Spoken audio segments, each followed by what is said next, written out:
kita harus paham at least the magnitude of the crisis. Gitu. Pertama, SVB ini apakah isu yang cukup struktural atau ini spesifik pada SVB saja, gitu. Hai sahabat TCID, kalian sedang mendengarkan podcast Suara Akademia. Ngobrol seru isu terkini bareng akademisi. 10 Maret 2023, salah satu bank besar di Amerika Serikat, Silicon Valley Bank, ini banknya anak-anak startup dan tanda petik, dinyatakan bangkrut nih Sobat TCID. Banyak yang bilang ini hal yang cukup mengejutkan, tapi ada beberapa analis yang juga mengatakan sebenarnya Silicon Valley Bank ini juga punya potensi besar untuk ambruk sebelum mereka dinyatakan bangkrut gitu, karena dalam pencatatan keuangannya memang tidak terlalu bagus. We'll talk about jatuhnya SVB yang ditakutkan sama banyak orang ini akan menjadi kegagalan yang memicu krisis global lagi. Karena ketakutan di tahun 2008 ini pernah terjadi krisis keuangan global karena ada bank yang bangkrut juga. Dan kira-kira ngefek nggak ya ke Indonesia gitu? Especially ke startup yang sepertinya kalau ngelihat di platform sosial media banyak yang layoff, tutup, layoff, tutup. We'll talk about it. Di Suara Akademia kali ini kita bakal ngobrol bareng sama Mas Teguh Rifki dari LPEM FEB UI. Mas Rifki, apa kabar Mas? Baik, Mas Syarif, apa kabar? Baik juga. Mas, kita ngomongin soal Silicon Valley Bank nih. Apa sih yang bikin mereka collapse nih Mas? Apakah memang karena sistemnya nggak oke akhirnya collapse, atau apa nih yang kejadian sama Silicon Valley Bank? Oke, simpelnya tentu ini bukanlah bahasan yang simpel ya, tapi kalau kita lihat apa yang kemudian menjadi decision point atau tipping point ini disebut sebagai kebangkrutan SVB itu adalah bank run. Jadi apa itu bank run? Bank run itu adalah kondisi di mana saat bersama-sama deposan atau depositor itu kemudian mengambil atau menarik uangnya dari suatu bank. Jadi ini bisa disebabkan oleh berbagai faktor, faktor kepanikan, faktor ketidakpercayaan, faktor kemudian kehabisan daya beli masyarakat, kemudian berbondong-bondong bersama-sama mengambil deposito mereka, tabungan mereka dari satu bank yang sama, sehingga kemudian bank tersebut tidak bisa mengembalikan semua depositonya. Inilah yang kemudian menyebabkan terjadinya bank run. Itu precisely fenomena bank run terjadi seperti itu. Dan inilah yang terjadi di SVB, di mana terjadi bank run. Nah, kenapa bank run ini bisa terjadi? Bank run ini kemudian dalam konteks SVB bisa terjadi adalah karena depositornya depositornya ini sangat terkonsentrasi, yaitu adalah aktor-aktor Silicon Valley atau startup-startup Silicon Valley. Yang ini sangat terkonsentrasi, tapi we'll talk about it later about this concentration issue. Tapi isu lain yang kemudian menjadi poin relevan di sini adalah bahwa SVB ini menggunakan asetnya itu ditaruh dalam mortgage backed securities atau MBS dan treasury securities. Nah, biasanya dalam bisnis model perbankan atau bank, mereka itu memiliki liabilities, yaitu deposito atau tabungan dari masyarakat, lalu kemudian asetnya ini adalah bagaimana mereka menyalurkan uang tersebut, biasanya dalam bentuk memberikan kredit, lalu menyalurkan pinjaman, dan lain semacamnya.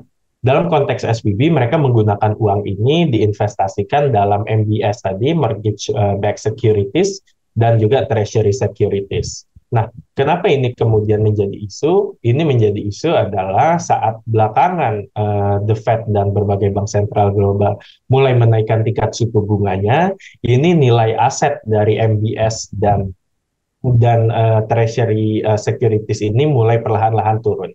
I won't bother you with the details, tapi intinya adalah saat kemudian suku bunga meningkat, maka nilai aset dari MBS dan treasury securities ini drop. Nah, saat ini drop dan kemudian SVB ini harus mengurangi liabilities-nya karena kemudian dari sisi depositornya ini startup kemudian harus terus membakar uang, maka mereka harus memenuhi deposito yang tercukupi di bank tersebut gitu. Nah, Caranya gimana? Mereka menjual aset mereka tadi, MBS dan treasuries tadi, mereka jual at loss value gitu. Jadi mereka jual rugi gitu. Nah, kabar ini kemudian terdengar di berbagai depositornya bahwa mereka memiliki aset yang secara value terus drastis menurun gitu. Nah, inilah yang membuat panik dari depositornya berbondong-bondong bersamaan menarik depositonya dari Silicon Valley Bank. Inilah yang membuat mereka kolaps karena mereka tidak bisa memenuhi bank run tersebut. Tapi yang jadi pertanyaan adalah, ini kan jadi yang out of the blue gitu, Mas Rifki.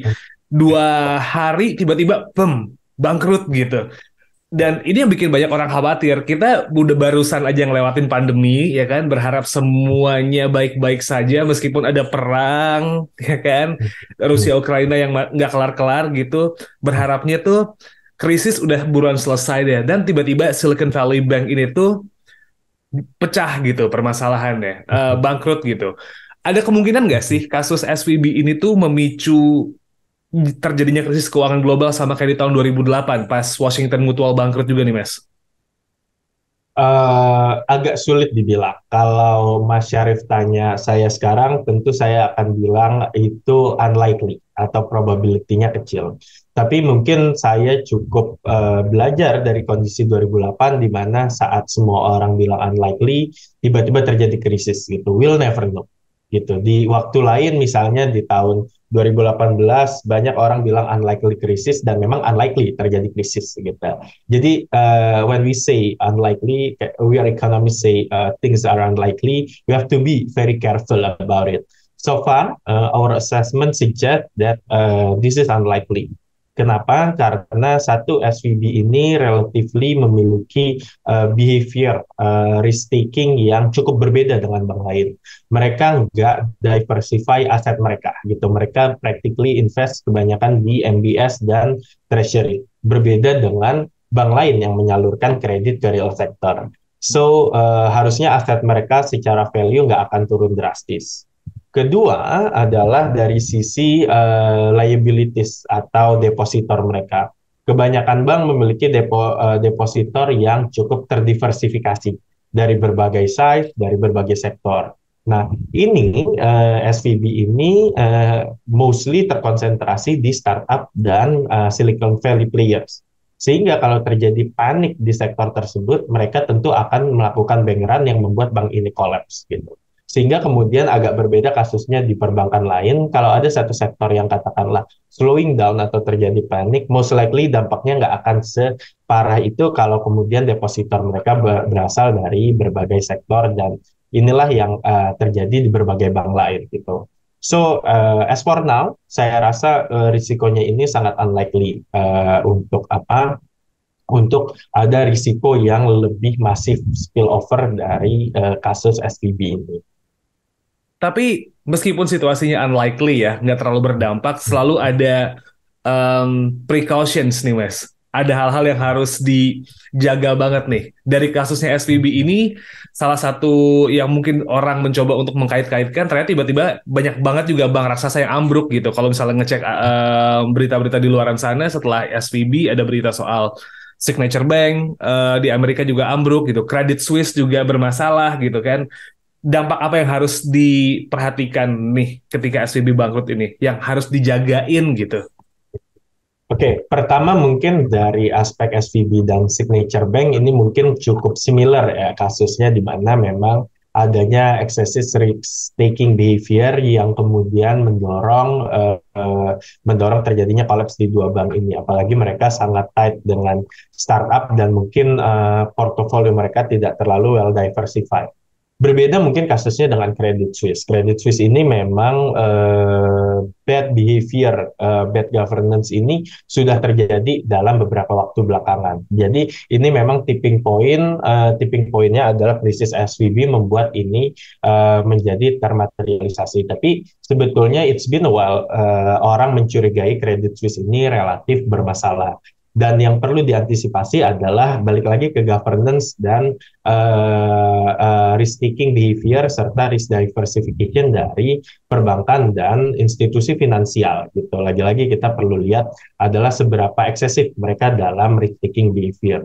Seberapa banyak depositor mereka yang mereka insure. Awalnya terjadi kepanikan juga di Silicon Valley Bank adalah bahwa ada informasi tidak semua depositornya itu tercover insurance gitu, tercover oleh insured depositnya di sana, atau kayak kalau di sini seperti LPS-nya gitu, tidak terjamin oleh PS-nya. Tapi kemudian Treasury, Department of Treasury, Kementerian Keuangan di sana menyatakan mereka akan mengcover seluruh depositor di Silicon Valley Bank, yang ini juga cukup meredam kepanikan yang terjadi sejauh ini dari kolapsnya Silicon Valley Bank tersebut.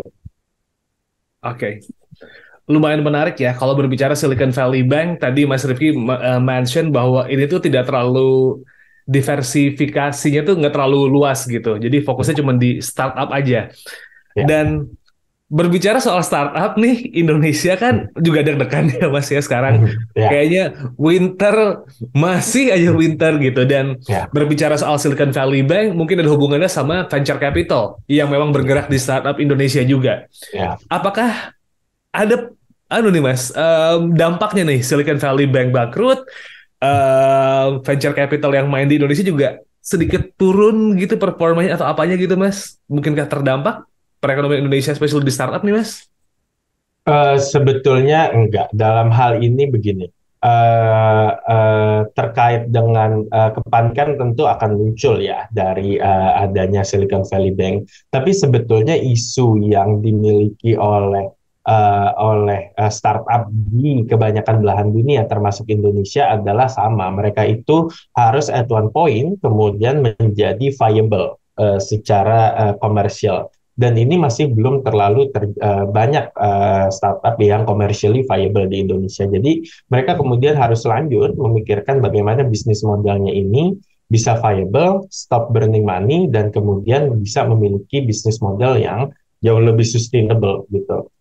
Terlepas dari adanya SVB atau enggak, ini adalah kondisi yang kalau tidak segera dirubah pasti at one point akan collapse juga, akan fail juga gitu. Bahkan sebelum ada SVB kita lihat dari tahun 2022 gelombang layoff pun juga sudah terjadi gitu. Dan ini akan terus terjadi selama mereka tidak sampai di poin yang commercially viable. Jadi saya rasa itu adalah fokus yang mereka harus terus pikirkan sampai saat ini, bagaimana mereka bisa viable tanpa rely on burning money, memiliki bisnis model yang bisa sustainable for a long time.